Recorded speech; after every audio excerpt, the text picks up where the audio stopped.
Assalamualaikum, apa kabar? Semoga semuanya sehat ya.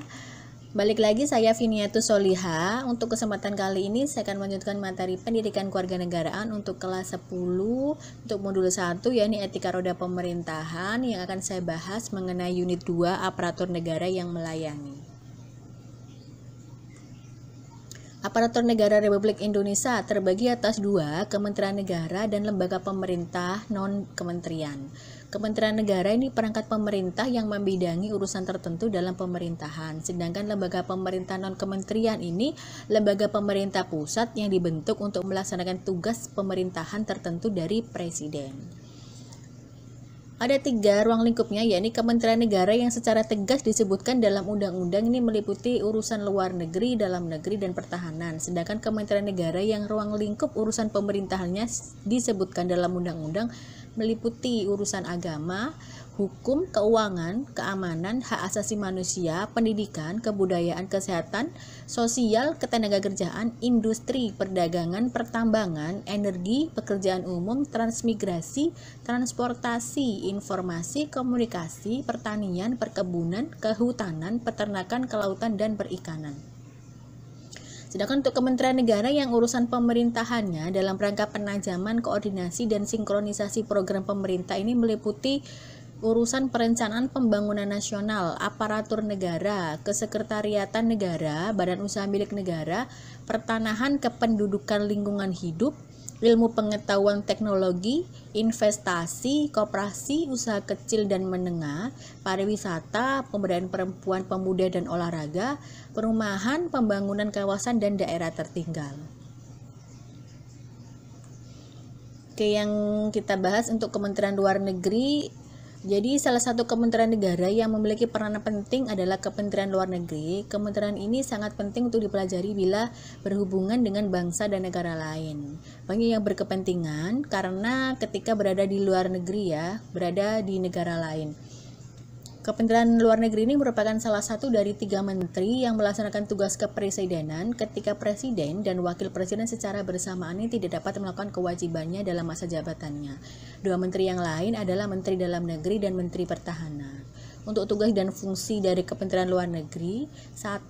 Merumuskan dan menetapkan kebijakan di bidang politik dan hubungan luar negeri, menyelenggarakan urusan pemerintah di bidang hubungan diplomatik dan bilateral luar negeri untuk membantu Presiden dalam menyelenggarakan pemerintahan negara, mempertahankan kemerdekaan bangsa dan menjaga keselamatan negara, memperoleh barang-barang yang diperlukan dari luar negeri untuk memperbesar kemakmuran rakyat, melakukan kerjasama untuk meningkatkan perdamaian internasional dan kerjasama dengan anggota organisasi internasional, dan meningkatkan persaudaraan dengan semua bangsa, dan lain sebagainya.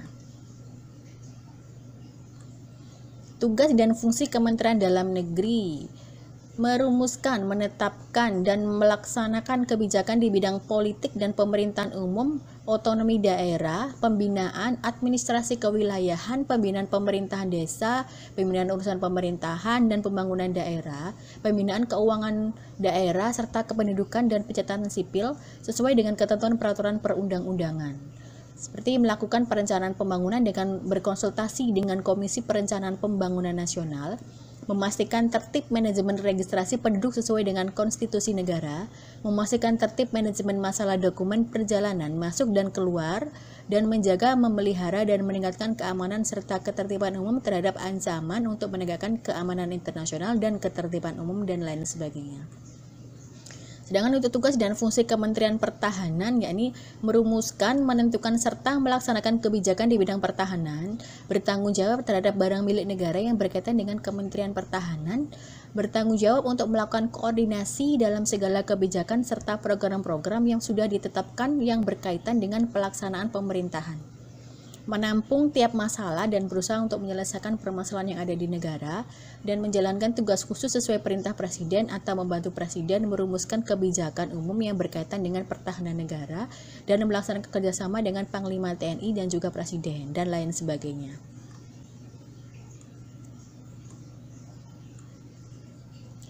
Lembaga pemerintah non-kementerian, yakni lembaga pemerintah pusat yang dibentuk untuk melaksanakan tugas pemerintahan tertentu dari Presiden. Fungsinya menyelenggarakan fungsi dukungan di bidang manajemen pemerintahan, substansi pemerintahan tertentu, pelayanan publik, regulasi publik, dan pengkajian dan penelitian. Nah, ini ada macam-macam lembaga pemerintahan dan kementerian dan fungsi atau tugasnya, yakni salah satunya ada BPOM. Ini untuk mengawasi peredaran obat dan makanan, pengkajian dan penyusunan kebijakan nasional dan lain sebagainya. Kemudian ada Badan Nasional Penanggulangan Bencana, ini untuk memberikan pedoman dan pengarahan usaha penanggulangan bencana. Ada LIPI, ada BIN, Arsip Nasional, Badan Ekonomi Kreatif, Badan Informasi Geospasial, Lembaga Penerbangan dan Antariksa Nasional, Lembaga Ketahanan Nasional, Lembaga Kebijakan Pengadaan Barang dan Jasa, Badan Tenaga Nuklir Nasional, Badan Kepegawaian Nasional, Badan Kepegawaian Negara, Badan Koordinasi Penanaman Modal, Badan Narkotika Nasional, Badan Kependudukan dan Keluarga Berencana Nasional.